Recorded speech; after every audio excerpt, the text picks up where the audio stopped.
أعوذ بالله من الشيطان الرجيم నేను శపించబడిన బహిష్కరించబడిన శైతాన్ నుండి రక్షణ పొందటానికి అల్లాహ్ శరణు వేడుకుంటున్నాను.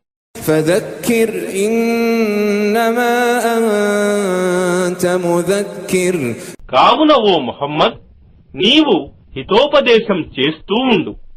వాస్తవానికి నీవు కేవలం హితోపదేశం చేసేవాడవు మాత్రమే.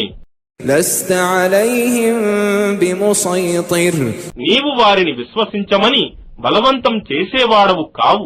إلا من تولى وكفر ఇక ఎవడైతే వెనుదిరుగుతాడో మరియు సత్యాన్ని తిరస్కరిస్తాడో فيعذبه الله العذاب الأكبر అప్పుడు అతనికి అల్లాహ్ ఘోర శిక్ష విధిస్తాడు.